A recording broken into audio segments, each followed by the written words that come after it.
श्री राम जय राम जय जय राम।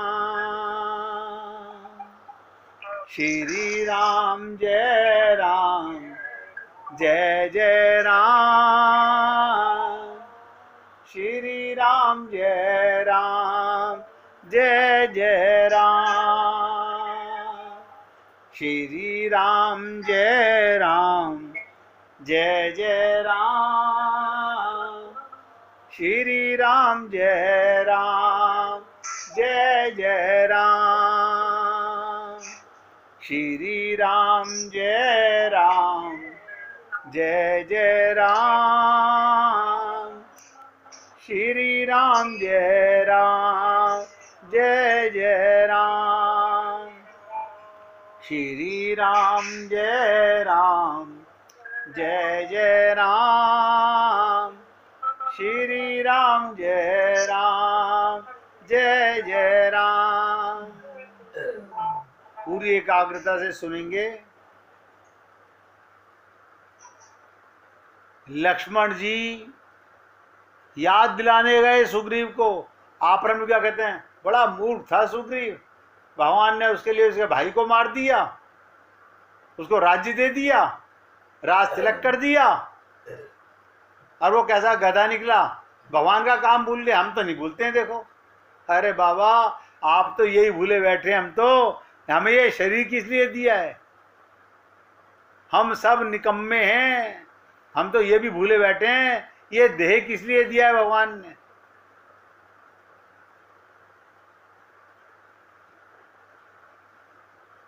लक्ष्मण जी को भेजने का मतलब क्या होता है, साक्षात काल को भेजना, यमराज को भेजना। ध्यान से सुनो, हमारे पास भगवान अपनी याद दिलाने के लिए कैसे लक्ष्मण जी को भेजते हैं, कोई भक्त बता सकता है? हम सबके पास लक्ष्मण आता है, और मैंने आपको इशारा दे दिया काल के रूप में कि कैसे आता है। मृत्यु तुल्य कष्ट, क्या मतलब, छोटा मोटा रोग, सर का दर्द, पेट का दर्द, छोटा मोटा मुकदमा, कोई इधर से अपमान हो गया, आज व्यापार में बहुत हानि हो गई, इस प्रकार के ढंगों से परमात्मा याद दिलाता है, मुझे भूलिएगा मत। उस दिन तो हम भगवान को याद भी नहीं करते। देखो कमाल की चीज है, सुग्रीव ने भी यही किया था। सुग्रीव भी बाहर आके बोला, कौन राम? जब लक्ष्मण जी ने, काल ने बताया, अरे मूर्ख, बोले कौन राम? जब धनुष दिखाया तब हा, ये छोटे मोटे परेशानियां आप और हम सबके जीवन में आती हैं, और हम लोग उस परेशानी को सही करने के लिए भगवान को भूल जाते हैं। हम कितने समझदार हैं, हम बहुत समझदार लोग हैं।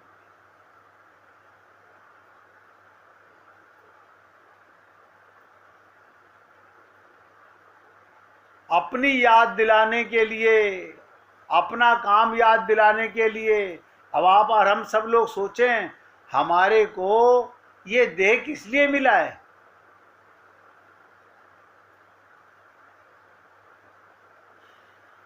आप कहेंगी, आपको परिवार हो ना, आपके बच्चे हों, तो आपको पता चले कितनी मुश्किल होती है। सारा संसार बच्चों से ही पैदा होता है, लेकिन इस काम के लिए तुम नहीं आए, तुम किसी खास काम के लिए आए हो, भगवान के काम के लिए। आप क्या समझते हो, हनुमान जी को ढूंढने भेज रहे हैं भगवान? भगवान की सीता तो भगवान के अंदर है, भगवान की सीता कहीं खोई नहीं है। खोए हुए हम लोग हैं, भूले हुए हम लोग हैं, भटके हुए हम लोग हैं। सुग्रीव के पास लक्ष्मण महाराज गए, सुग्रीव ने तत्काल,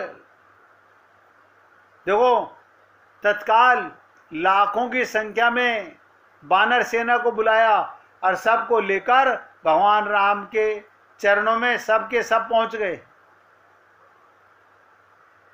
जो भूल हुई उसे क्षमा कीजिए। हम लोग ना तो कभी गुरु से ना प्रभु से कभी क्षमा मांगते ही नहीं।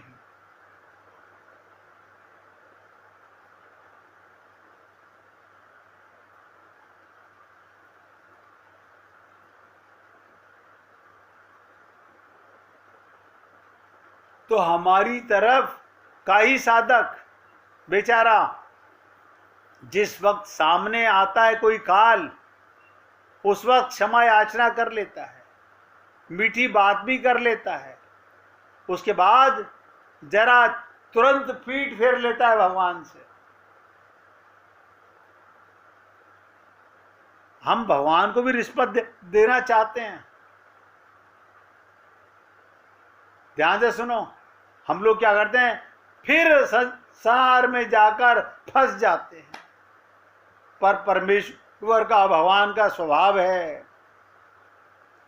जिसे वो अपना लेता है, जिसके साथ वो पक्का पक्षपाती हो जाता है, फिर उसका दोष उसे कोई दिखाई नहीं देता। गोपियों का कोई दोष नहीं है।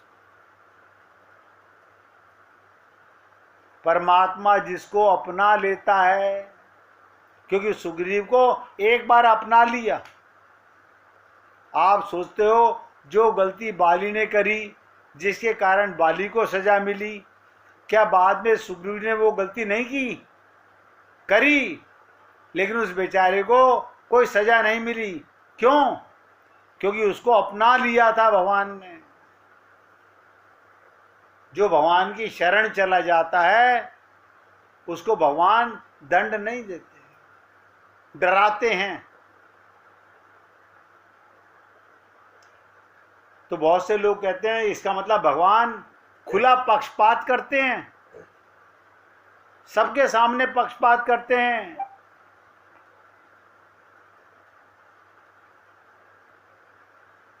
आप सोचो, अगर ना करें तो भक्ति का संप्रदाय चले कैसे? करना पड़ेगा उन्हें, तभी तो भक्ति का संप्रदाय है जो चल रहा है। नहीं तो कोई इंसान भक्ति कौन करेगा? कौन अमृतवाणी पढ़ेगा? कौन राम राम जपेगा?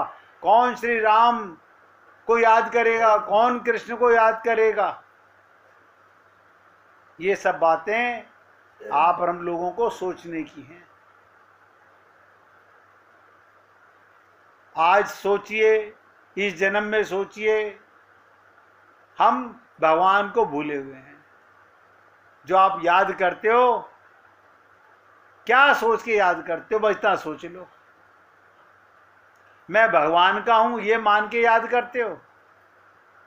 बस इतना सोच लो, पता चल जाएगा।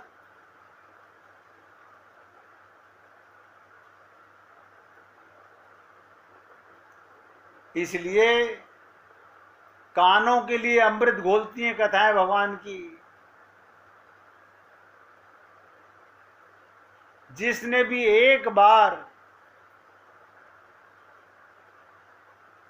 अपने कान को अमृत का रस चख लिया, नोट कर लो, जिसने भी एक बार चख लिया, उसका स्वाद ले लिया, उसके द्वंद्व धर्म छूट गए। काय का कर्म, काय का धर्म, काय का उपवास, सब बकवास।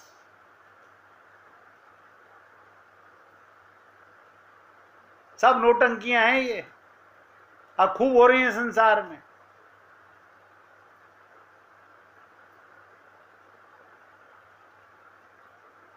ये द्वंद्व धर्म क्या होता है? ये स्त्री है, ये पुरुष है, ये पाप है, ये पुण्य है, ये राग है, ये द्वेष है। द्वंद्व किसे कहते हैं? जो दो एक साथ हों, पाप पुण्य साथ साथ है, राग द्वेष साथ साथ है, सुख दुख साथ साथ है, स्त्री पुरुष, इसका नाम होता है द्वंद्व। और देखो कमाल की चीज, सारा संसार द्वंद्व में फंसा हुआ है। सारा संसार द्वंद में फंसा हुआ है।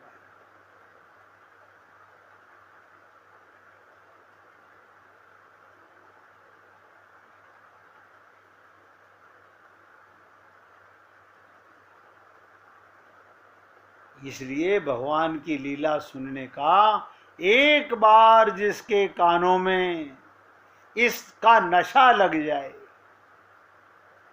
इसका नशा लग जाए। अब हमें भगवान के प्रेम का नशा सत्संग का लगा, हम भगवान से यही प्रार्थना करते हैं, प्रभु आखिरी सांस तक ये नशा ना छूटे, आखिरी सांस तक प्रार्थना करते हैं, बाकी तो ईश्वर की इच्छा है। एक बार स्वाद आया, ध्यान दो, आपको रिजल्ट बताने जा रहा हूं और लिख लो, डायरी तो सबके पास में घर में होंगी। द्वंद्व धर्म मिट गया,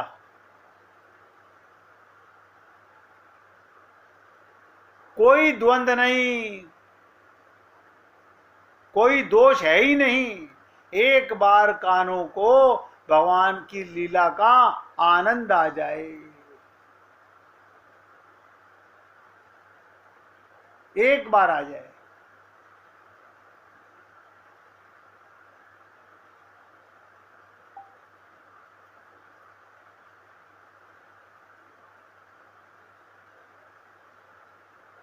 जैसे भक्त भगवान हमें संभाले रहता है, ऐसे ही भक्त भी अपने चित्त से भगवान को अपने अंदर उलझाए रहता है।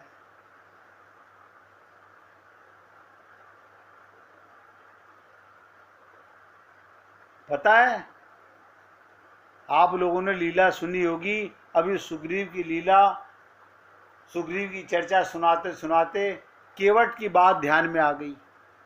भगवान की लीला है, ये राम कृष्ण दो नहीं है, ये उस समय की बात बता रहा हूं जब केवट भगवान के चरण धो रहा है। बड़ा प्यारा दृश्य है, बड़ा, क्यों, ये एक बार कान में प्रवेश कर जाए। भगवान का एक पैर धोता है केवट, उसे निकालकर अपनी कठौती से बाहर रख देता है, और जब दूसरा धोने लगता है तो पहले वाला पैर गीला होने से जमीन पर रखने से धूल में भर जाता है।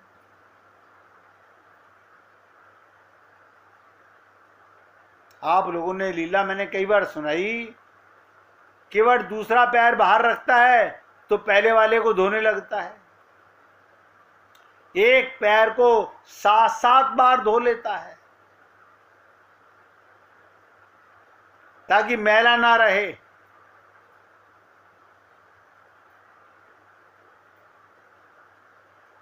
ताकि मैला ना रहे। जब भगवान ऐसा करते रहते हैं बार बार, तो जरा सोचिए क्या स्थिति होगी यदि एक पैर कटौती में, दूसरा केवट के हाथों में। भगवान जब दोनों पैरों से खड़े नहीं हो सकते तो केवट से कहते हैं, केवट मैं ऐसे गिर नहीं पाऊंगा,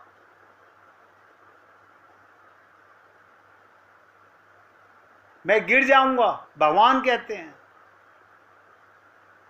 और केवट क्या बोला, है किसी भक्त की हिम्मत है, गोपियां कहती हैं भगवान को, ये केवट भी एक गोपी है।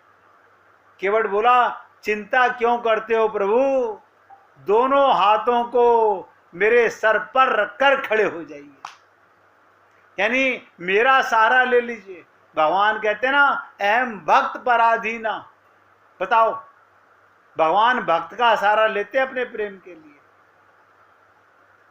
कहता है केवट, प्रभु मेरा सर पकड़कर खड़े हो जाओ, फिर नहीं गिरोगे। जो माँ अपने बच्चों को नहलाती हैं खड़ा करके, वो कहते हैं मुझे पकड़ ले, ऐसे ही केवट कहता है भगवान मुझे पकड़ लो। जैसे कोई छोटा बच्चा है, उसकी माँ उसे स्नान कराती है तो बच्चा माँ के सर पर हाथ रखकर खड़ा हो जाता है। भगवान भी आज केवट को पकड़कर ऐसे ही खड़े हुए हैं। ये भगवान कन्हैया आज इसी प्रकार से गोपियों के प्रेम को हृदय में पकड़ करके लीला कर रहे हैं। भगवान केवट से बोले, भैया केवट ध्यान से सुनो, मेरे अंदर का अभिमान आज टूट गया। बड़ी विचित्र चीज है। भगवान कहते हैं आज तो मेरा अभिमान टूट गया। केवट बोला, प्रभु क्या कह रहे हो? भगवान बोले, सच कह रहा हूं केवट, अभी तक तो मेरे अंदर अभिमान था, मैं भक्तों को गिरने से बचाता हूं, पर आज पता चला भक्त भी भगवान को गिरने से बचाता है। ऐसे भक्त बनिए कि भगवान आपके बस में रहें। आप और हम लोग अभी भगवान की लीलाओं से पूरी तरह जुड़े नहीं हैं, समझ नहीं पाए हैं।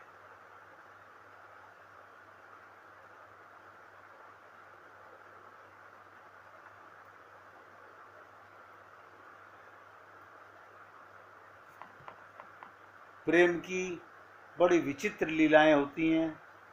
प्रेम की पराकाष्ठा को आप और हम लोग भी समझते ही नहीं है, क्योंकि हमें प्रेम का पता क्या। मैंने कहा ना, प्रेम का हृदय में बीज भगवान ने रख के भेजा है, लेकिन अभी हमारा वो बीज फूटा ही नहीं है, हमारे को भक्ति के फूल लगे ही नहीं हैं। अभी ये जिज्ञासा हुई, शरीर कल का मरता आज मर जाए, मगर मुझे तो अपना प्रेम का बिरवा, लेकिन नहीं हुआ ऐसा मन में। हमारे लिए संसार के काम पहले, भगवान का प्रेम बाद में। ध्यान से सुनो, एक छोटी सी लीला और सुनाता हूं। आज जब लीलाओं का नंबर आ रहा है तो और सुन लीजिए। राम की सुना दी, केवट की सुना दी, राधा जी की एक सखी जिसका नाम था रत्ना, किशोरी सखी है, श्याम रंग की है, बड़ी सलोनी सखी है। उसका सेवा कार्य है श्री राधा कृष्ण के वस्त्रों को उत्तम रीति से धोना। क्या करती है रत्ना? राधा कृष्ण के वस्त्रों को उत्तम रीति से धोती है। रत्ना सभी सखियों और मंजरियों के सभी वस्त्रों को भी उत्तम रीति से धोने की सेवा करती है। विनम्रता और सेवा की मूर्ति है वो रत्ना। बहुत भाव से श्री राधा कृष्ण सखियों और मंजरियों की सेवा करती है, भाव से, जो हम नहीं करते। भाव हमारे पे है ही नहीं। सभी की अत्यंत दुलारी है, सभी सखियां बहुत प्रेम करती हैं रत्ना से। फिर ऐसी क्या लीला हुई, एक दिन रत्ना ने वस्त्रों को धोकर सुखाकर उन्हें लेकर महल में प्रवेश किया और वस्त्रों को यथा स्थान पर उत्तम रति से रख दिया। संजोग की बात, आज महल में श्री राधा जी अकेली बैठी थी। ध्यान से सुनिएगा, संयोग की बात, आज महल में राधा जी अकेली बैठी थी। श्री राधिका जी को अकेला बैठा देखकर रत्ना ने श्री राधा जी के चरण कमलों में माथा टेककर प्रणाम किया। मिलती तो रोज थी, लेकिन घिरी रहती थी राधा जी अपनी सखियों से। आज अकेली थी तो रत्ना ने क्या करा, राधा के चरणों में मस्तक माथा टेककर प्रणाम किया। प्रणाम करके जैसे ही रत्ना उठी, राधा जी ने उसकी कलाई पकड़कर अपनी ओर खींच लिया। शरणागत होते ही भगवान और गुरु आत्मसात कर लेते हैं। केवल शरणागति का कमाल है। तो रत्ना ने क्या करा, आज राधा जी को अकेले देखा महल में और राधा जी के चरणों पर मस्तक पे अपना मस्तक रखा, यानी पूर्ण श्रद्धा विश्वास के साथ। तो राधा जी ने उसकी कलाई पकड़कर अपनी ओर खींच लिया और अपने हृदय से लगा लिया। अब प्रेम और करुणा की बरसात करती। गुरु के पास और प्रभु के पास क्या है? जो जाकी शरण गयो वापे वाकी लाज। रत्ना के नेत्र सजल हो गए, तन मन पुलकित हो गया, भाव विहोर हो गई।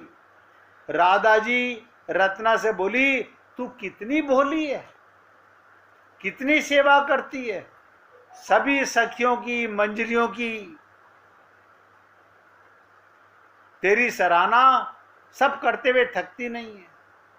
राधा जी के मुख से ये मधुर वचन सुनकर रत्ना लज्जा से भाव विहोर हो गई, शर्म में गड़ गई। राधा जी उसके मन में उठ रहे भाव को देख रही है। अब आप सोचिएगा, राधा जी उसके नहीं, आप सब जो लीलाएं सुनते हो, आपके मन में कैसा भाव उठता है, ये भी अंदर बैठी देखती रहती हैं। तो क्या किया राधा जी ने? रत्ना के गालों पर अपना सुकोमल हाथ रख दिए और गालों को चूमा और बोली, तुझे क्या भेंट दूं रत्ना? रत्ना बोली, राधा जी आपकी सेवा मिले, जीवन भर ये सौभाग्य बना रहे। राधा जी ने रत्ना का भाव जानकर फिर उसे अपनी ओर खींच लिया और अपनी मांग का सिंदूर अपने कोमल हाथों से रत्ना के बालों के मध्य भाग में लगा दिया। कितना आश्चर्य, परम आश्चर्य।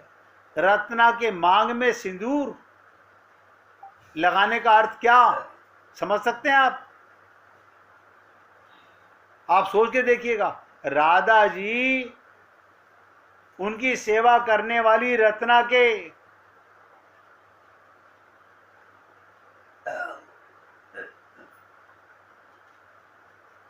मांग में अपना सिंदूर निकाल के लगा रही है। इसका अर्थ समझते हैं? अपने प्रियतम का, कृष्ण का दान दे दिया। अपने प्राण प्रियतम प्राण वल्लभ को महादान दे दिया और कहा, मेरे प्राण प्रियतम श्याम सुंदर मेरे आश्रित को सदा सदा परमानंद प्रदान करते हैं। हे प्रियजनों, बलिहारी हो जाते हैं भगवान ऐसे जिस पर राधा की कृपा हो जाए। कितना महादान दे दिया प्रिया जी ने। ऐसे महादानी श्री राधा जी की तीनों लोक में राधा जी जैसी कृपामयी कोई दूसरा नहीं है। आप भी ऐसे सौभाग्यशाली बनिए कि आपके हृदय में भगवत प्रेम का दान गुरु और भगवान से अर्पित होने लगे। प्यार से गाएंगे, कृपा करो कृपा करो कृपा करो राधे, कृपा करो कृपा करो कृपा करो राधे, कृपा करो कृपा करो कृपा करो राधे, का घट जाए तोरा कृपा करो राधे,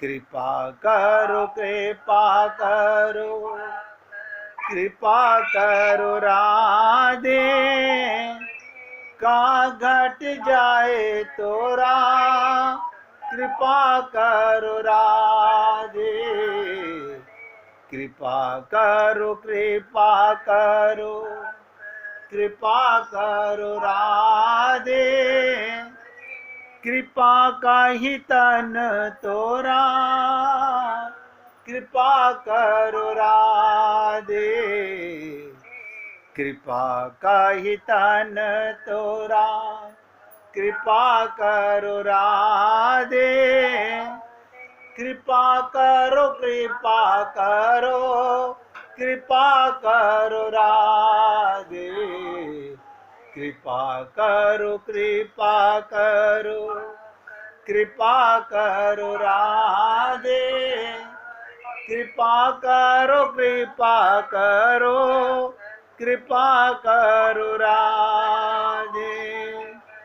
बोलिए वृंदावन बिहारी लाल की